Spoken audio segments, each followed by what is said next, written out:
Greetings, my faithful servants of the universe. My name is Flare Blitz, and welcome to The Faithfulness of the Universe. This is an indie fantasy Otomi Amari visual novel that follows a witch, Faustina, who is connected to fate, and her companions as they try to figure out a way to get through a world that is completely at the whims of fate themselves. Whether you have a good future, or even if you have a future at all, is all at the whims of fate. There's a link down in the description below where you'll be able to download this game for yourself. So let us see what this game has to offer to us as visual novel enjoyers. Let's do a save here. Fate is neither good nor bad. It just is. Whether it speaks of an amazing life or early death. That's really morbid. There is comfort in the knowledge of what is just ahead and beyond, the near future and the far future. We exist in a world where learning your fate is a milestone of adulthood, where you see your future, your failures and your triumphs, far before these events will grace your presence. While magic is a beautiful and wonderful thing, the strangest of all are the witches who are in tune with fate themselves. They can see a glimpse of the future like they are there themselves, View people's fates through their choice of medium. Allow others to view their fates. The hest, or the hest? I think that's either a B or a H. But the font itself makes it difficult, can speak to fate themselves, the being of whimsy, the future, and control of our lives. I am one such witch myself, and it is time to reveal my own fate soon, but that is not what worries me only. Instead, I worry for my friends, and what their future holds in store. For they deserve amazement, and so do you watching right now. You deserve all of the success that you require in life in order for you to be happy. However, you do need some obstacles in the way in order to make the happy times more worthwhile. I have caught a glimpse of a knight of the forest, and of a woman whose designs are beloved by all. But I am still not soothed until I can see there will be no tragic end. So I reach to fate and their neutral gaze, to hope for their future to be one of amazement. However, well, let us see if that prayer helps us out. Are you sure that that will help us out? I raise to my feet, dusting off my dress while I don't have to look presentable while speaking to fate, because fate doesn't have eyes. I believe neatness shows respect. To an extent, it's the principle of Faustina after all. Even if fate doesn't particularly care, I certainly goddamn well do. I survey my house one more time. While a house of a witch never is traditionally organized like some houses, I've got to be able to find everything that I need, I can place some order over my lodging, whether it be the plants, my cards, or even just the style, or an amalgamation of all of the above and some more. There is nothing more to clean. Any surfaces have already been organized. My plants are growing well and seem quite happy as plants can appear. And as for my cards, they simply wait in the room where most of my predictions take place. But everything is ready, and with nothing left to do, I can only do what I was hoping to avoid today. Wait. Wait for the official start of the night. Wait for fate to be as close to my cards as possible. Wait for the big reveal of what the future has in store for us. I can't help but laugh despite my anxiety. I am causing drama where there should be none. So I focus on what is right in front of me, specifically. It's just a few more minutes, Faustina. Rushing is never good for future predictions. And if you keep on rushing, if you keep on being impatient, then those few more minutes are going to feel even longer. And I know this very well, but when it is my friends' fate and my own, I find that I can be a little impatient to an ugly degree. While I have given predictions to others for quite some time, I have had yet to do a prediction for those I am close to. I have seen glimpses, however. Glimpses of one day that they may end up in prison. The tantalizing glimpses of great futures that leave me anxious to make sure there are no twists or sudden deaths or sudden failures. Fate could be, well, sudden like that. Fate is a very, very, what you would call it, a fickle mistress. I'll accept fates that aren't so amazing. I'd have to. After all, I'd be lying after all. It would just be what fate decided, and at least we'd be able to be prepared. It's what you do when you simply see what fate has in store. But still, my stomach twists as I wait the time out. Time seems to slow as I check the windows again. The sun's still sitting past the horizon. It's beautiful, but if I was a witch with power over the sun, I would have absolutely sent the day far away by now. Instead, I'll have to find another way to wait while the time... Oh gosh, a sentence. I'll have to find another way to while the time away. Thankfully, a thought occurs to me right away. Maybe I should invite someone in early. Are you sure that is what fate would want from you, though? Being early means that you are indeed impatient. It can hurt. I wonder, though, anything like the butterfly effect, where if you affect something when it shouldn't be affected, it will have catastrophic effects on the future. Sorry, catastrophic. While I wouldn't be able to tell anyone's full future until the time is right, time does seem to move faster with company. But alas, you should not be impatient. There was also nothing saying I couldn't invite someone early while today was a very important day. It wasn't like I had to perform a ritual or anything. Don't do it. And I had to admit to myself, one of my friends wasn't exactly a friend anymore.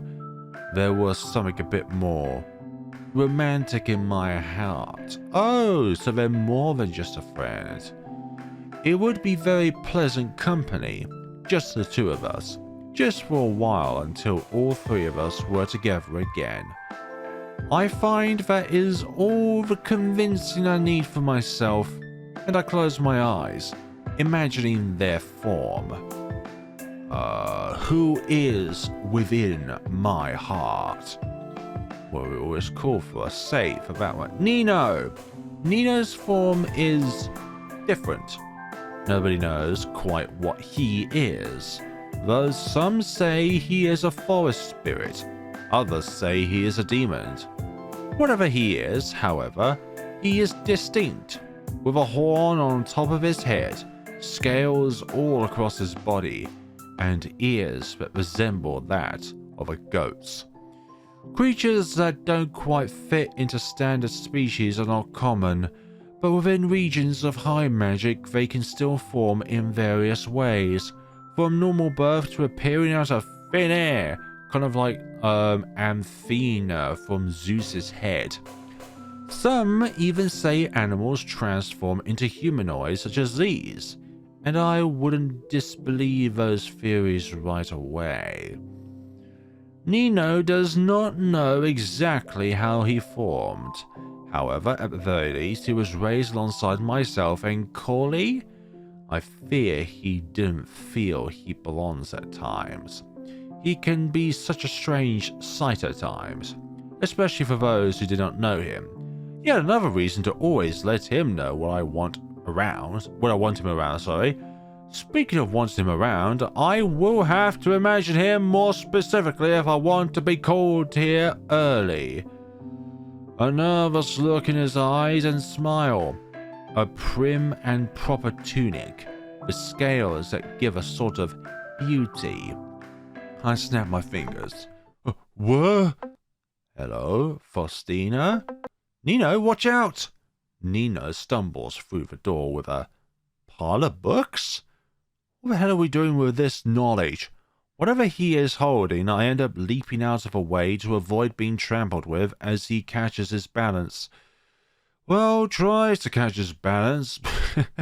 As he turns back to me, he has to step around the pile of books he was carrying, almost as if they were landmines. Finally, he finds solid footing and looks at me directly in the eye. Hello there. Good evening, Faustina. I am so sorry. I must have gotten the time wrong, so I was reading some old books. Thank fate none were too heavy. I might have damaged your floors. Oh, no. You didn't get the time wrong. I simply called you early. If that's alright. I was just hoping for some company. Fate will be twisted because of the fact that your friend, or more than just friend, will be leaving a few minutes earlier. I fear I sound silly, but he practically lights up at that. But do not worry, for I don't have legs. Oh, of course. Let me just put away everything. He leaves briefly to pick up and place all the dropped books on an unoccupied ledge before arriving back, standing just a bit awkwardly in front of me, as if unsure how close he should be. Are you scared of a divine... What the... I can't read that sentence there. I mean, you're nervous. I can't get to read all of that. We've gone over it twice. You as a viewer can pause the video. I'll place a soothing hand over his. Nino, calm down. It's alright. I am scared, unfortunately. Did you think fate might give us an unfortunate life? Or did you see a glimpse that looks that way to you? I shake my head. I haven't seen anything that concerns me truly, but I can't help but worry even then. I like how the tail's shadow moves periodically. So no, we are likely fine. Likely is the key word there because it doesn't mean definite or certain. I'm just making my worries a little excessive. That's alright, Faustina. You know I worry a lot too. Actually, I've been worrying over our future too. Like what you and I will become and if you and I will stay. I mean, if...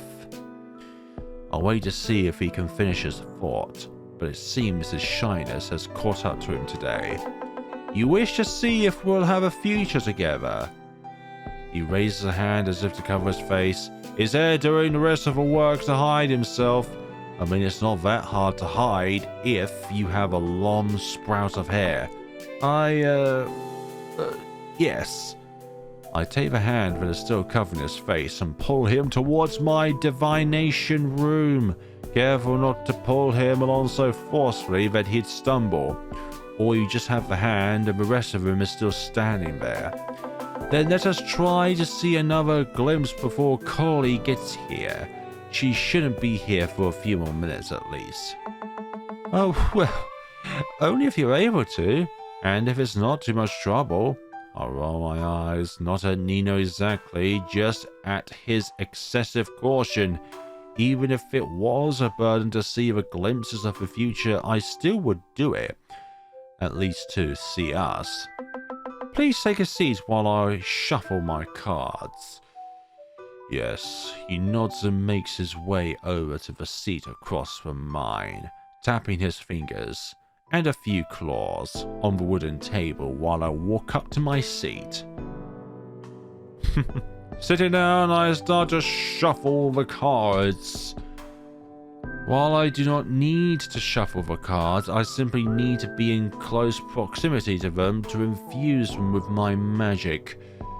It's almost like you have your own kind of gravity field, but when it comes to this sort of scenario, it's not gravity but mysticism. I find shuffling gives me a better concentration. How easy is it for you to do your magic? I would say it's as easy as breathing for me, and that is very difficult, like so. Let's see, I flip a card and an image of a tree appears. That's usually a very romantic spot, isn't it? A tree on the top of a hill? Briefly, I catch the confusion on Nina's face. I would be confused too if I haven't seen this image as his past so many times. As his past? It's where you were born specifically. From a tree? Or just around that area? Oh, really? I don't remember where I was made at all. He looks down wistfully at the card now. I wonder how I was even made from it. Did I just appear inside the tree? Hopefully not from the roots or under the tree. I think that's just the area in which you were born in, not necessarily the tree itself, but as a geographical point. You could have been made from any part of the tree. Maybe even the area around the tree. Magic can be very unpredictable like that. But what would be so bad about coming from the earth itself? It's where everything grows, and where everything goes back to. Sorry for being dark there. Well, you know, when it's not a plant, had things tend to come from the underground in legends. I know they're just legends, but still, I know the legends he's talking about. Silly things such as demons coming from magic, evil things, stuff such as that. No, magic and necromancy are different things. Or more like, they seem silly to me. They seem to be a bit more real to Nino, when his situation can be a little too close to such legends. I would love to ease his thoughts about how he came to be, but I wouldn't know where to start. I would think there is nothing wrong even with any method of creation, even ones that could make you seem inhuman. It's not your appearance that makes you evil, it's your intentions. But that's only my own thoughts. You could be a physical demon, but not have any of the traits that people perceive you to be as a demon, or you could be a human and have all of the attributes of a psychological demon. And I'm not going to try and split out for you, but I think the latter is more evil than the first. And it can be so hard to convince anybody else of your own thoughts, Nina especially, stuck inside his own mind as he can be.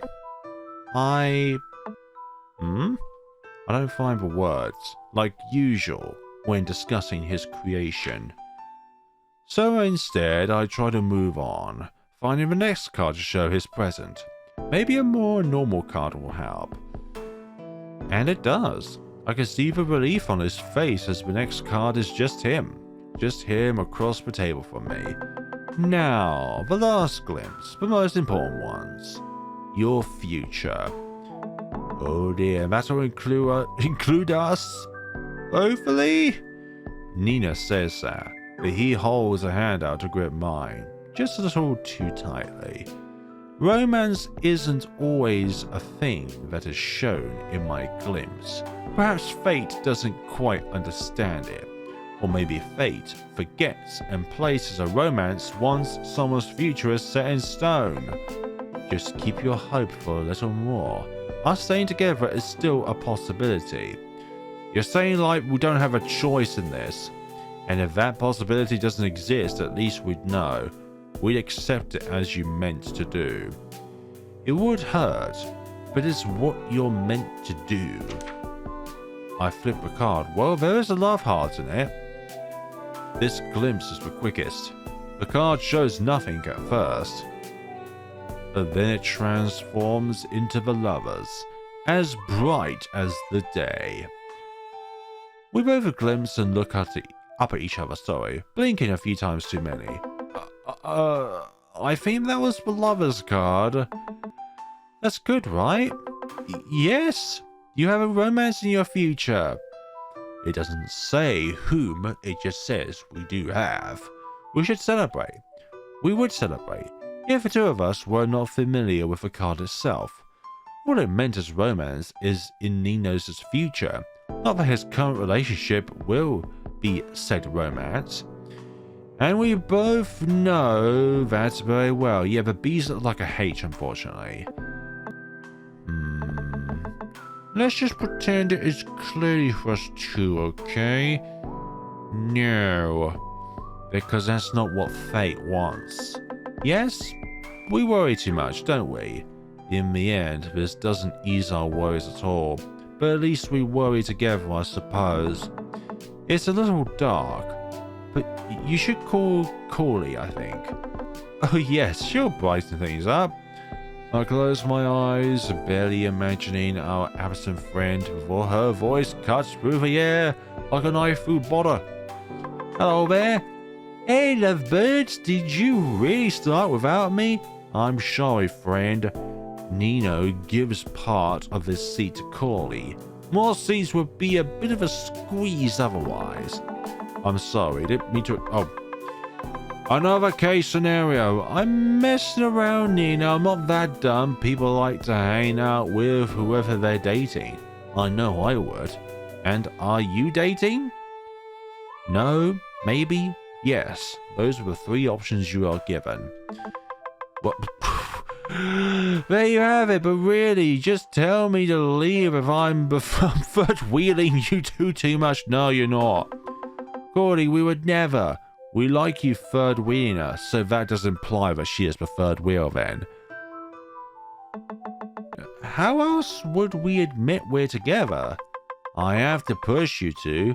You barely could admit you were dating even to me when it happened. Alright, you two, as nice as this is, we're all here for a reason. They both fall silent, shifting uncomfortably in their chairs. Yes, the time has come. And while I was staying calm and collected outwardly, I can feel the sweat gathering in my palms. But I was trained in seeing these futures that fate had laid out, and I was not going to forget my training even in the face of those that I knew. So I gathered all of my cards, placed them all into one stack, and began shuffling them once more. And then once more. And one more time for good measure. Faustina, you're stalling. No, I am not. Well, maybe a little. I am. But no more. I'll hold 3 cards up, all randomly picked from the stack. I will drop 3 cards. Within each card will be one of our futures. Both nod. Fate. I call upon your presence today. A presence that will reveal what you have already decided for us all. All of our triumphants, all of our failures, even what could end up our futures early. Reveal it all! What do we have here? I throw the cards up on the table, and we all lean to see what we have in store. The cards glow brighter and brighter. Soon they're blinding, and I must squint, but I can't look away. Not now. What do these cards represent? Wait a minute, if you hide the interface when the third card is invisible. We all can't help grasping as the cards change one last time. They flash to 3 different images, and we all grab the one that looks closest to us, peering closer and closer. Yeah, that's still the case even now. Until we see what will be in the far future, images of the future are mostly private. I only view the future myself if someone didn't fully understand what fate have shown them, or if I need to comfort someone over what they have seen. Corley sees her future first. She gasps and looks up, eyes glittering. I'm a designer. That's what people buy my clothes, and I've got a shop and I'm so popular. Even though I'm a beastkin of fate, people are going to love me. Like, actually. Nino is next.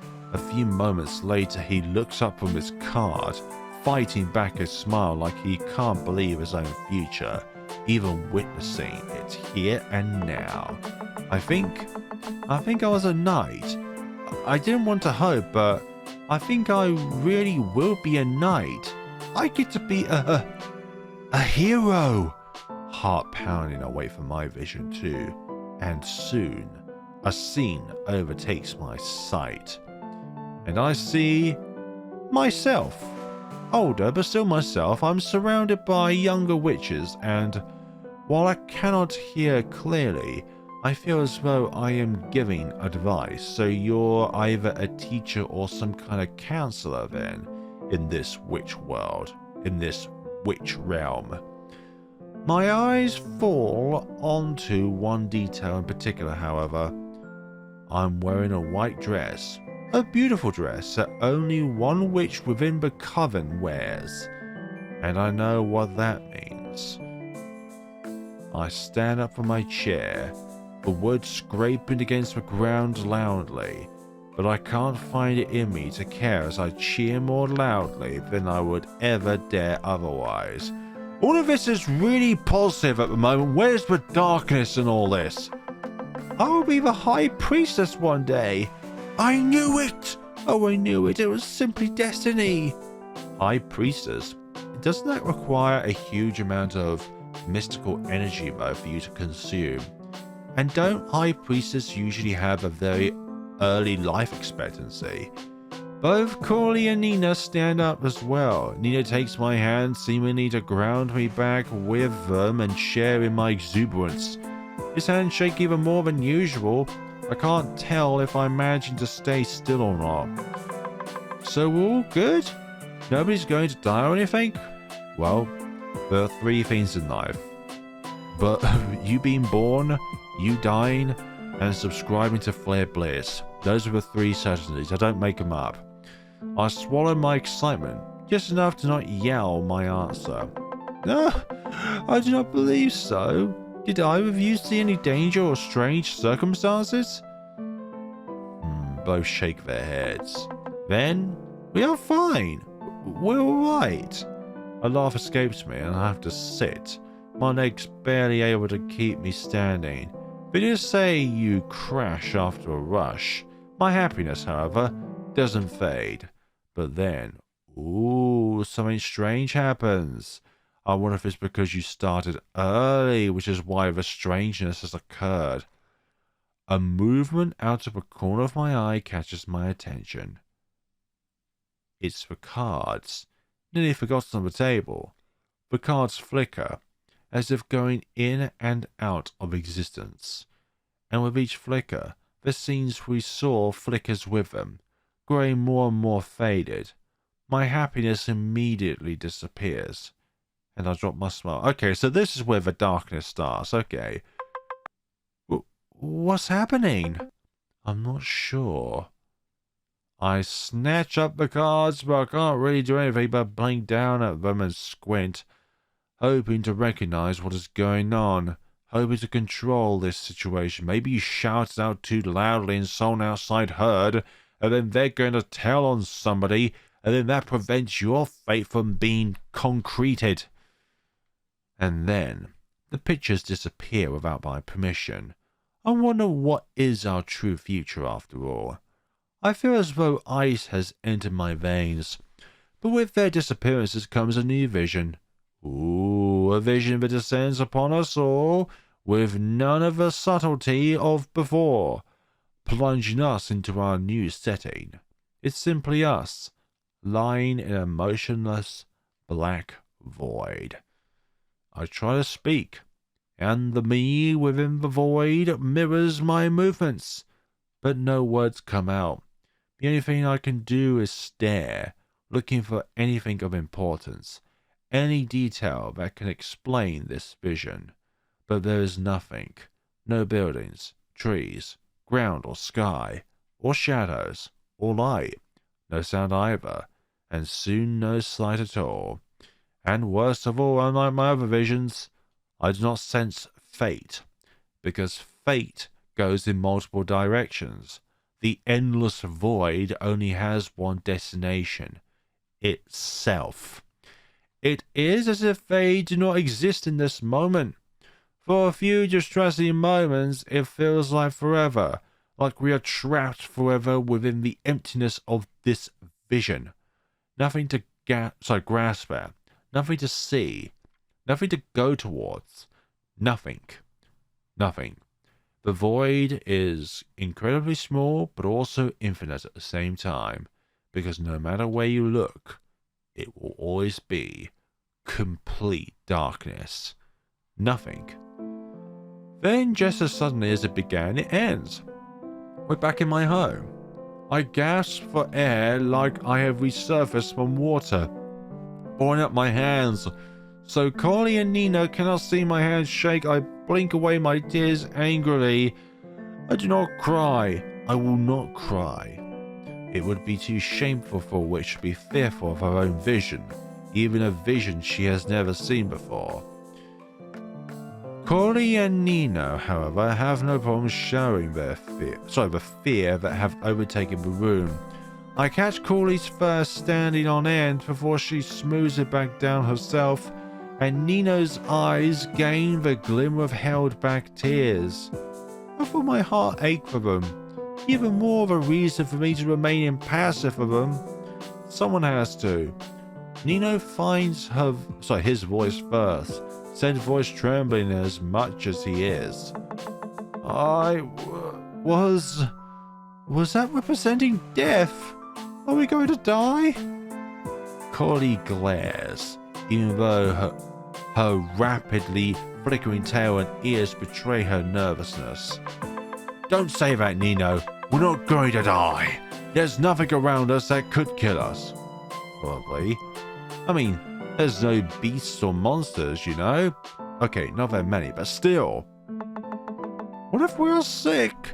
Do you feel alright? Yeah, sometimes it's good that you asked me, because now my hand is feeling very numb all of a sudden, and half of my face is drooping down. I mean, I felt fine until you said that. Do I look alright? Yeah, you look absolutely stunning. Stop it, you two. We're not dying. That wasn't a vision of death. That is the far future, though, and surely the second vision was the far future and not the near future. They both lean forward towards me, hopeful. Really? Are you sure? I can't help but raise my eyebrows at her. Of course I'm sure. I've seen others experience their visions of death. They see their graveyards, their hobbies, the accidents or circumstances that will kill them, never a black void. But then what does it mean? Maybe we'll feel empty at some point?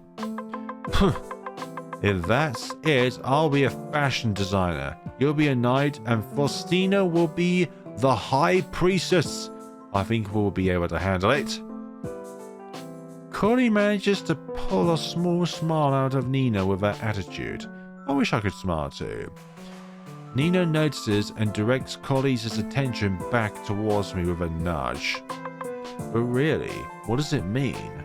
The far future. Not right now. I hate what I have to admit. I don't know. That is a vision that have never appeared before in my life. There are a few moments of silence before Cooley sputters and holds out both her hands. What? No, seriously. How is that a thing? How many visions have you had? Let's see. 1, 2, 3. I think maybe about 20,000? Hundreds.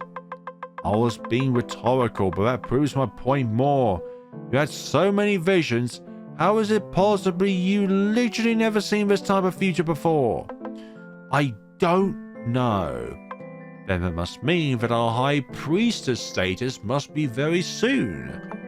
My voice echoes within the house and I regret my outburst immediately, feeling my face burn. I take a deep breath, holding my hand up a few more seconds of silence, before I am ready to speak again. I shouldn't lose my temper with them. I'm sorry. I am very sorry, but I really don't know. But someone else could know. The current High Priestess. Corley blinks. Who? This time, even Nino rolls his eyes. The High Priestess? Yeah, oh yes, obviously.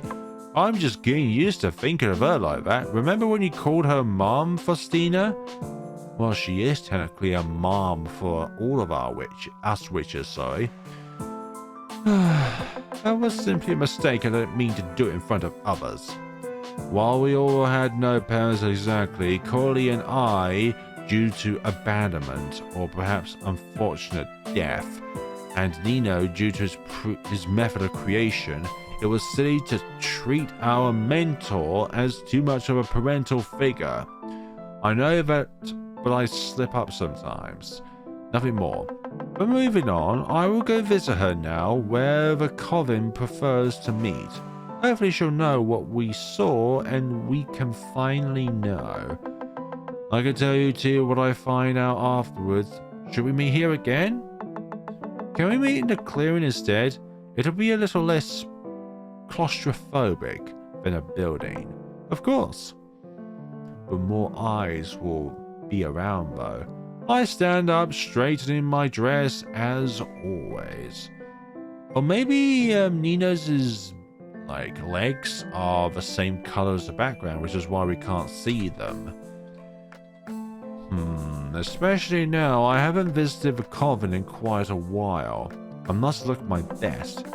Do you two need me to send you back home directly? Or would you like to walk? The wood should lead you back to your homes. Oh no, don't worry. I need to walk outside the building. Just need to stay in before it's just a little right now. And I'll just stick with him. So now I will get to hang out with him. Hey, also, just tell us if you need us to do something. We're always here to help, even if we don't know magic like you. I mean, I am magic in a way, if you know what I mean. We are all, in our own ways, magic. I smile. Thank you, Nino. Then I close my eyes. I open my eyes to find myself in the meeting place of all witches within this region, the temple of all covens, and instantly feel relief wash over me. Here is where all magic knowledge resides. Here every bit of magic is taught. Here every magical abnormalities can be explained away. Abnormalities. Sorry about that. Even those involving fate themselves. I take my first step in, echoey, still shaky, but feeling better than before. Witches pass me in these halls, all our footsteps echoing through the stone. I am not looking for just any witch, however. I need the High Priestess. I don't know if other witches could help me right now. I'm sure they could, but right now, I need someone who knows everything, and that's her. I wouldn't want to admit it to myself, but I also trust her so much. She taught me so much, and she even raised Nino, Corley, and I when we were just 3 unfortunate souls within the town. She almost always is at the back of this temple, and I rush there. While I do notice how my steps become quicker and quicker, and panic returns to my chest, I remember the coming events. I hold it together. I hold it together until I see her silhouette, and then I'm rushing up to her, breath short, tears threatening to roll down my face. For some odd reason, I thought the High Priestess would look a bit more granular, or at the very least intimidating. But I should not, what you would call, have presumptions on this. But, Mom, High Priestess, something very strange have happened. It involves fate's predictions, and something I've never seen happen just happened, and I'm just not certain how to resolve this. A comforting hand lands on my shoulder. Calm yourself, Faustina. I cannot assist unless I know exactly what the trouble is. I take a breath and then another. Once I feel my heartbeat calm, I look up again at her, and she nods. Now please explain. As you know, today was the day Cooley, Nino, and I were meant to receive our futures from fate. And the ceremony was going well. We were seeing how Cooley would be a designer, and Nino a knight, and how I was meant to become High Priestess, only eventually. Faustina, it is alright. Telling me you will succeed me will not anger me. I nod, but I still feel strange about it. But then something happened to the cards, something that I haven't seen before, and it felt very foreboding. A very focused look overtakes the High Priestess's face, a look I don't believe I've seen before. What was it that you saw? It was as if the cards themselves were flickering, but then the original pictures disappeared and a new vision appeared. I fight back a shudder, refusing to show the fear that threatens to envelop me whenever I remember the void. I have more control than that, at least more than I am showing the High Priestess now. Right now, sorry. It was simply a void, with just us three, and I'm sure this doesn't sound particularly terrible, but it felt like we were cut off from fate themselves.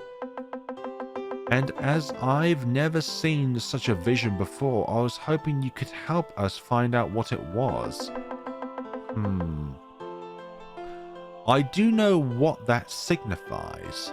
I've never seen such this event myself, but the hooks speak of it. Books? Hooks? I smile, preparing for the relief of knowledge. The relief never comes.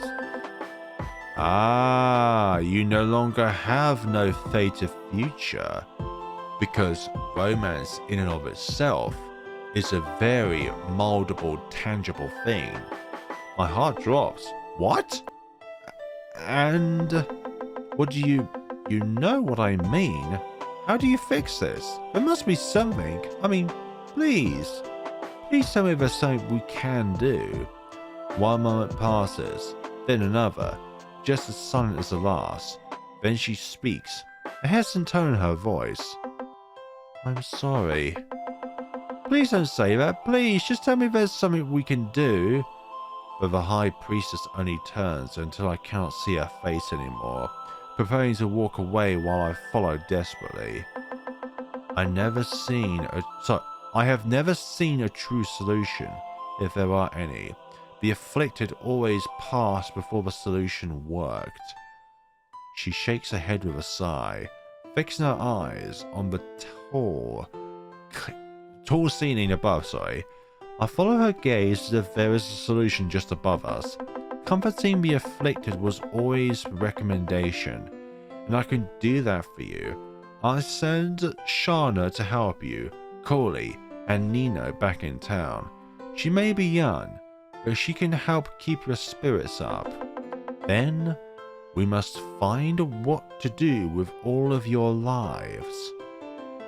She prepares to take the first step up one of the many stairs of the temple, but I pull ahead, blocking her ascent. No, I cannot believe that. There must be a way to fix this. Faustina, what would you have me do? Tell you there is a solution where there is none? I feel my anger bubbling up and grit my teeth to keep from yelling. Ooh, dearie me. The High Priestess is giving you all that she knows, and you're doing this? No. I would like you to research, like we always do for solutions like this. Or even talk to fate themselves. That's what I plan to. I mean, don't they know you? While I failed in holding back my anger and yelling, I do catch something in her face change when I mentioned fate. Faustina, have you?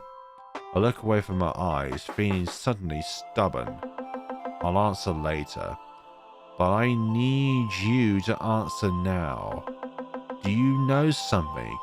Please tell me anything.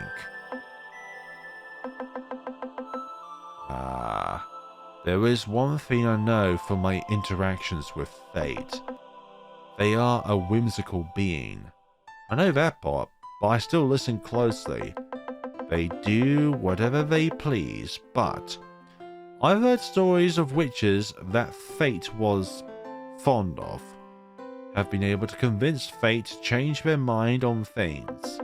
What sort of things? Removing deaths, giving someone success that would have gone to another, even removing someone from the eyes of fate themselves. But I must tell that this is relying on fate's whims, and nothing can rely on the whims of fate. Then I suppose we will be one of the first. What? Please speak to them, and I'll do my own research as well. Faustina, are you certain? I can help you find a way through life. A life without the guidance of fate can still have fulfillment. This time I walk away from her, wheeling away the frustrated tears that have been threatening to fall since this conversation went south. Why can't she help? She's the one who taught me the importance of fate themselves in the first place.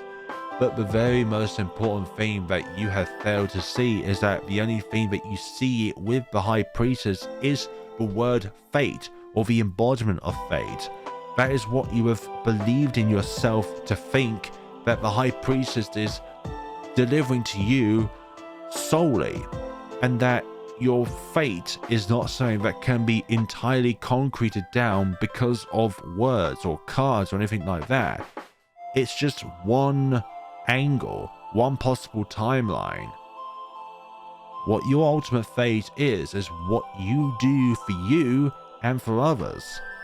Where is she hiding? No. I forced the last thought away.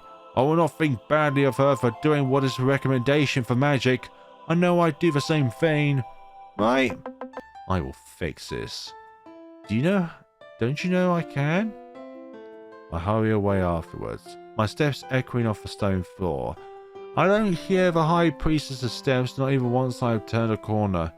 I take deep, soothing breaths, wait until I don't feel so out of order so I can take myself back home. I suppose I have a date with fate. That date will have to wait for the energy that still shoots through my body to fade away, however. I am in an all too familiar void. I sit, knowing what will be coming. Though today I find I am not too enthusiastic for this solution.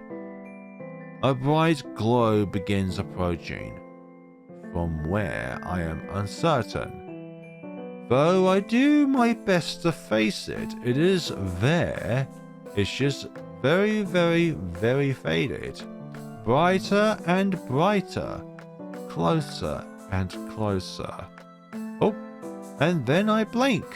The glow retreats, and fate arrives looking down at me with their eternally curious eyes.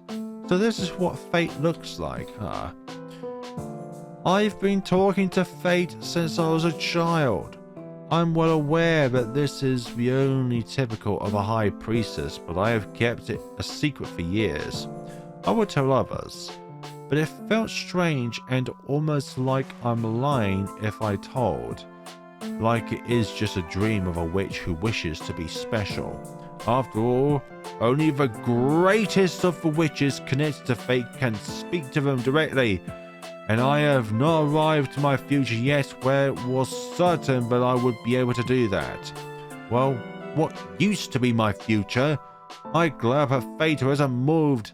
I see red. Don't look at me so innocent. Don't you know what you have done to us? What you took from me? My voice echoes throughout the void, bouncing all around, but fate doesn't answer. If they do, it is never in the traditional way. Instead, they sit next to me, silent and ever glowing, despite their appearance suggesting darkness inside. What did we do wrong? Tell me honestly, did we offend you? Take advantage in some way? I didn't want to talk to you today truly, but I am still here because I need an answer. You must have some sort of logic, whatever it is you have to tell me. I'll tell you what it is, Faustina. You were impatient about the meeting today, and therefore you decided to pre-haste it so that you did the meeting early, and by doing it early then scheduled, fate itself has been warped for both you and your friends. It feels like I'm talking to a stone wall for all the good this conversation is giving me, though I know I shouldn't expect the usual responses from fate, as a being far different from us all. I doubt that they work the same way as us all. Wait a moment, then another. Nothing changes from fate other than perhaps their glow, and that have not been a way to answer me before, so I mostly ignore the change. So I change direction. But if it really is your whimsy that led us to this, let me ask something that maybe your whimsy would enjoy. Will you help me in any way? I don't expect any real answer by this point, but to my surprise, fate answers, and in an easily identifiable way. Fate gives the smallest of nods, their eyes boring into mine. I feel as though they are smiling. Somehow. You will? Help. Ooh, and then I'm awake. With only the vaguest of answers to end that whole dream off on, and that is still better than the usual conversation with fate. I look around briefly, forgetting where I have fallen asleep, before recognizing my cards still scattered on the table. I have spent far too long trying to get even a glimpse of our previous futures, even just our pasts, but nothing appeared.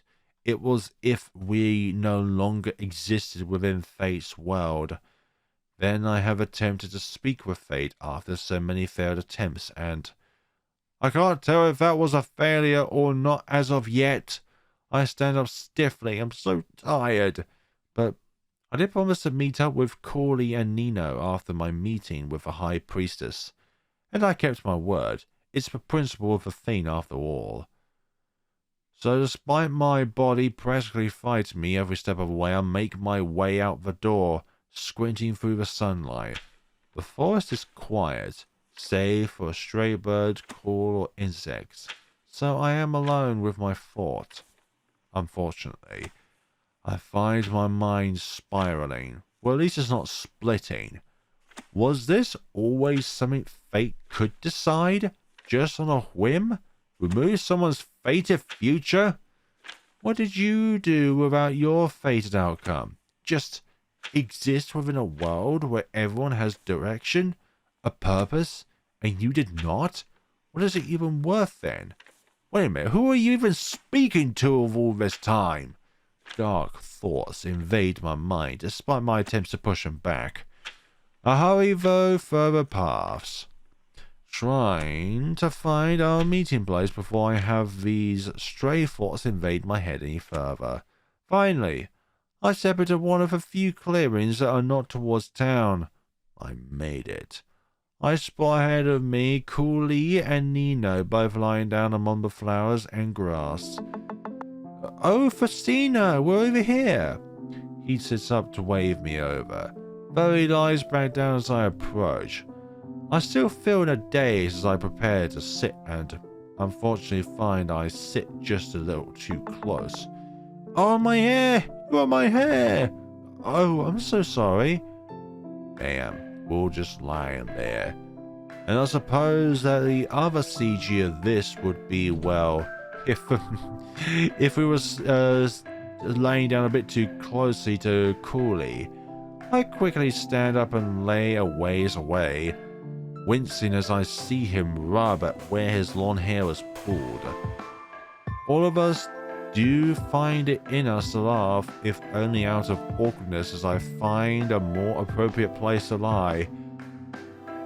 That sudden bit of energy, did knock me out of my daze a hit, though I don't speak, not just yet, and thankfully both Nina and Cooley allows me to stay quiet. We stay inside a bit longer, the birds above singing quietly, and of the wind pulling at the branches above. I soon find the words I have to say, however, as unpleasant as they will be, I just can't find any way to soften them. I think the best way to do this is just be honest. I spoke with the High Priestess. Nina props himself up on an arm and Cooley's ears perk up. And it's not good. Those futures have disappeared. My throat tightens. It is as if they were never there. I almost don't wish to speak anymore, but Nina does what I doubt he knows is his best trait. He comforts. It's okay, Faustina. It's all okay. You're fine. We're all here with you. You didn't do anything. You just showed us what you'd always see. What about this? I can become a knight even now to prove it to you that nothing is going wrong. I mean, I want to be comforted by his words so badly.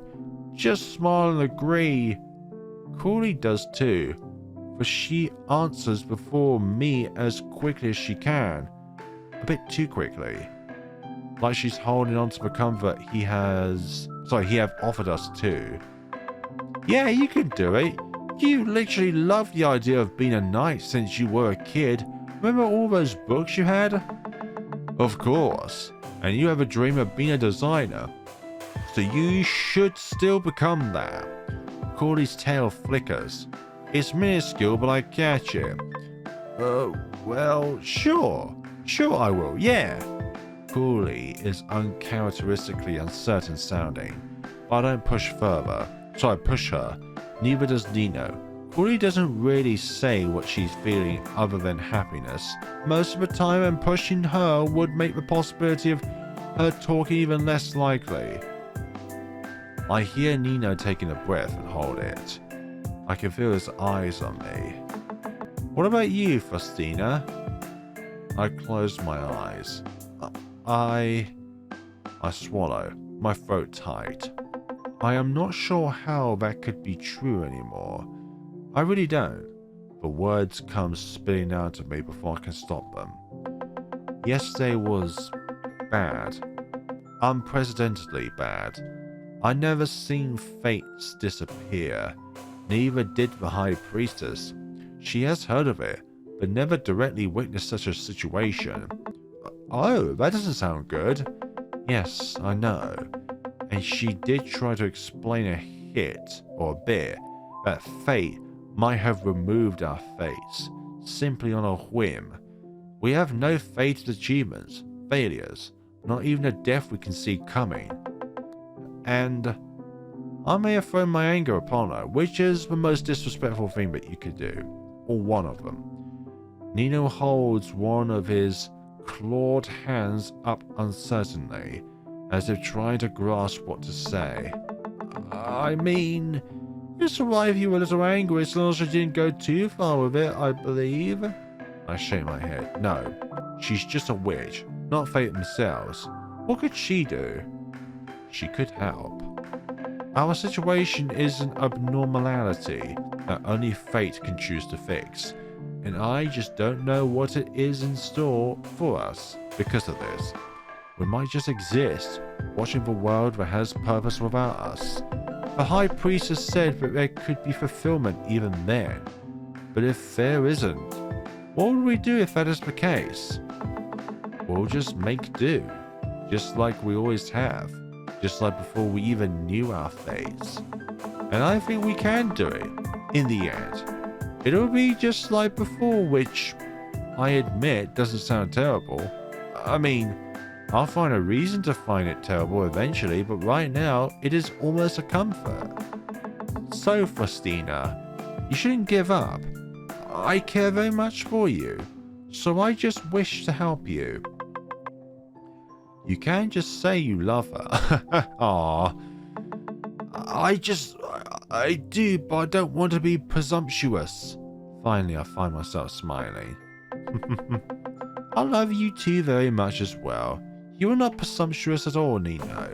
Oh, that's good to know. You really do? Of course she does. She doesn't just say things like that. Yes. Right now, I couldn't be more at peace in this universe. I know it won't last, however. Thank you for reading The Faithfulness of the Universe's demo. We appreciate every player. If you're done playing for now and wish to follow the development, be sure to keep an eye on our socials. Their socials, the developers' socials. And if you want to support us, just check out our support options here in the menu, as you saw on the top right hand corner of the screen. But once again, thank you all just for playing, and we cannot wait to show you the final game. And would you like me to play the full game when it releases? So follow us is there, support us is there, you know the drill. Just click on them when you download the game, or just simply type in The Faithfulness of the Universe in order to both discover this game and play it for yourselves. I won't be going through the second option, which is to tie us closer to Cooley.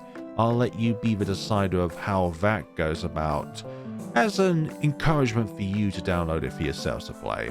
Thank you so much for watching. Let me know what you think about this game. And I just like the idea of pulling the strings of fate itself, because fate can be a pre-designated thing, but it's also something that could change on a whim. And I do definitely believe that the fate itself was changed peacefully. So because Faustina was too impatient to wait for the time in which it took in order for the meeting to be properly done. So if you kind of meddled with fate by deciding that you wanted something done too early or too late, then fate itself would change in a way. So in that case, Faustina's impatience meant that fate itself was changed when the cards were originally presented.